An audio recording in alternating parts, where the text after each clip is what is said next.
From CBS News Miami, this is Facing South Florida with Jim DeFede. Welcome to Facing South Florida. I'm Jim DeFede. Later in the show, we will discuss the latest condo bill out of Tallahassee that might bring some relief for condo owners facing large assessments. But I want to start by talking about Social Security. Every week, I get calls and emails from individuals who are worried about what the Trump administration and Elon Musk are doing about Social Security, as well as Medicare and Medicaid. And I understand that concern. Here's Trump's Commerce Secretary, billionaire Howard Lutnick. Let's say Social Security didn't send out their checks this month. My mother-in-law, who's 94, she wouldn't call and complain. She just wouldn't. She'd think something got messed up, and she'll get it next month. Yeah. A fraudster always makes the loudest noise, screaming, yelling, and complaining. What Lutnick said is part of a larger case that Trump and Musk have tried to make, that Social Security is rife with fraud, that there are 150-year-old people collecting checks, and so the system needs to be reformed. But it's simply not true. So why do they say it? Well, in part, they want to justify what comes next.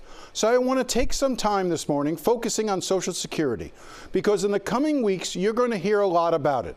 And here's a hint. Anytime you hear Donald Trump talk about his big, beautiful tax bill, you should realize he's also talking about Social Security. This week, I spoke to Congresswoman Debbie Wasserman Schultz. What they're doing now is they are trying to break Social Security, it's apparent, through the back door. You know, letting Musk and Doge rummage through people's private, personal Social Security data, their personal information, the dismantling technologically that they are engaged in through the technological backbone of Social Security is causing really serious problems for seniors to access the system. They also changed the rules for when you can use the call center versus when you have to actually go in for an appointment. And on top of that, so more people, many more people now, in order to get a problem resolved or a question answered with Social Security, have to go into an office. Getting an appointment at an office, because they have fired thousands of Social Security employees and closed regional offices across the country, and they are planning to fire more people. I think up to 40 to maybe 50% of Social Security employees are going to be terminated. So people are having to travel much further distances if they have to go into a Social Security office. They're having trouble getting an appointment, and if they are calling on the helpline, it takes at least 3 hours to get somebody to answer. And I know that because my office staff tested it, waited 3 hours and 11 minutes. And I had people join me the other day who talked about the hours that they waited on the phone. And because they are messing around with the system hangs up on you a lot, even after you've waited that long. Let's talk about the benefits themselves. Are there any plans that you're aware of to cut Social Security benefits that individual will receive? Any talk of raising the minimum retirement age to be able to qualify for Social Security? Let's start there and then move to those other issues. Absolutely. On the front end, there is real concern. Elon Musk himself has called Social Security a Ponzi scheme. You have Rick Scott, our own U.S. Senator, who actually filed legislation that would have required Social Security, among many other programs, to be reauthorized every 5 years. You do have Republicans, particularly in the House of Representatives, that have called to increase the retirement age. So they do not universally support Social Security. Social Security is, and especially in Florida, has been a third rail. We have the highest percentage of any state population who are on Social Security.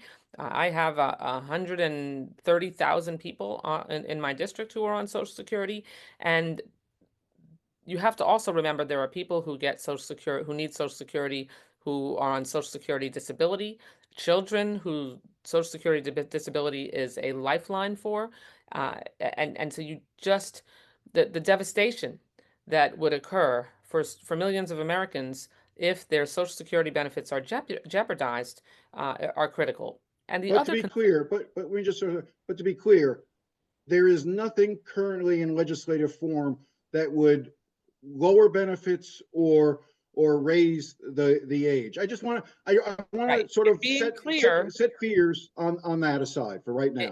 in being clear, I can't set fears aside because the Republicans are trying to cut so much from the federal budget.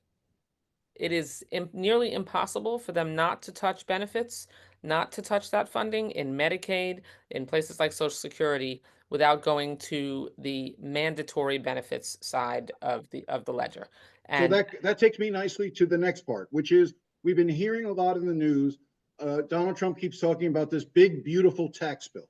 And the way to get to that big, beautiful tax bill, which would make the tax cuts that he had during his administration permanent and would give further tax breaks to the wealthiest individuals in the country. The way to pay for that is that what the House and the Senate did was allocate how much money has to be cut from each of the branches or each of the silos of government, and the silo involving Social Security, Medicare, and Medicaid, the amount of cuts that they're requesting, it was at $880 billion, right? Out of a budget of what for that? In other words, is there any way to cut $880 billion without touching Medicare, Medicaid, and Social Security? And even the Congressional Budget Office, which is a nonpartisan objective advisor to the Congress, and outside economic analysts have said you cannot avoid touching Medicaid and healthcare benefits without and achieve those kinds of cuts at that level. It's just not possible. And on the side of the silo of the cuts that they're looking at and the tax policy that they're looking at in the Ways and Means Committee, which is where Social Security policy is housed, they also are in a situation where it would be difficult for them to avoid touching Social Security, given the requirements that they are being asked to meet under the budget that passed the House of Representatives and the Senate. So look, sounding the alarm bell now, it almost doesn't matter if it's not explicitly spelled out, Jim, because the way the bill that they will be crafting over the next several weeks is put together is so fluid. And there are so many opportunities along the way for them to make changes to meet their targets. And remember, the reason they're trying to do all of this and all of these cuts is so that they can give more and larger tax breaks to billionaires and millionaires and the wealthy. So one of the things that has been talked about is the notion of everyone on Social Security will have to go into an office to re-sign or to sign up for Social Security to verify their identity, because Elon Musk has claimed that there is widespread fraud and that 180-year-old people are getting paid Social Security and all these other claims. Will individuals on Social Security be required to go into an office physically to sign up? They are already requiring people to do that. That is a policy change that Trump already made. And so there are millions of people now who have to go into an office physically. Offices that they are closing. And on top of that, they are firing staff in the call centers. Well, there's a call center in Plantation in my district, and they've lost a third of their employees in the call center due to the buyout that they've offered twice and retirements. And so what happens is people wait on the phone for hours. DOGE has rummaged around in the Social Security computer backbone, for lack of a better term, the computer infrastructure, technological infrastructure. So it's making it harder for the call center system to actually get people on the phone and be able to keep people on the phone. And on top of that, closing offices, you have people who are required to go into an office, but yet now they might have to drive 2 hours to get to the closest Social Security office.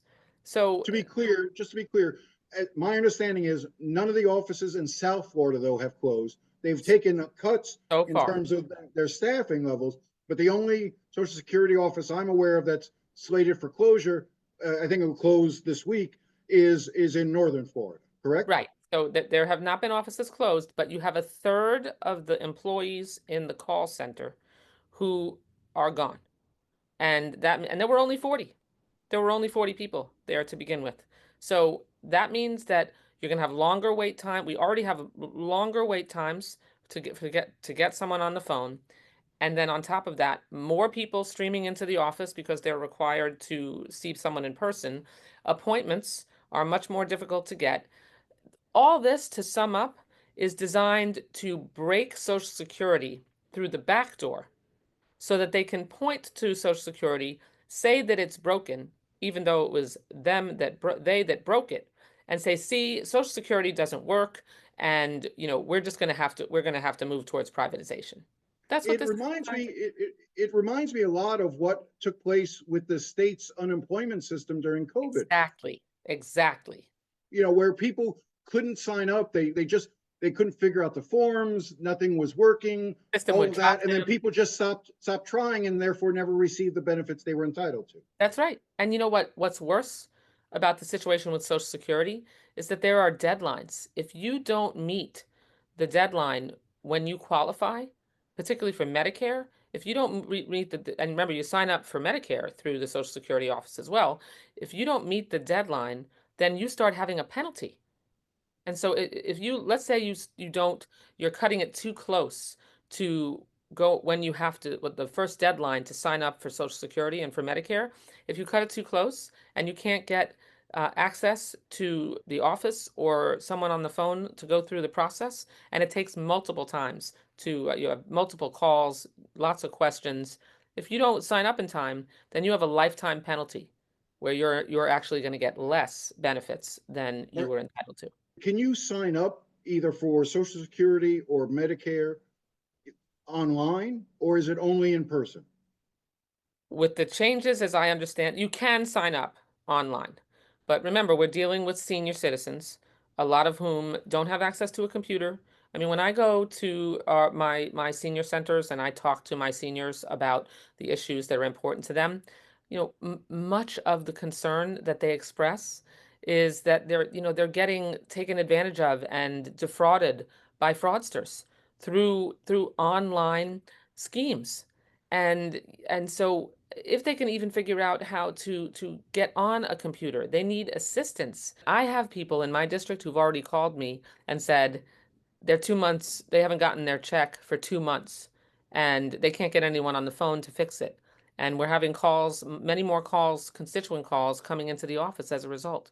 They are trying to break Social Security, Jim, because they have always wanted to privatize it. Republicans opposed it when it passed in the 1930s, and they've been opposed to it, have been trying to break it ever since. And now they have all the keys at their disposal to do that.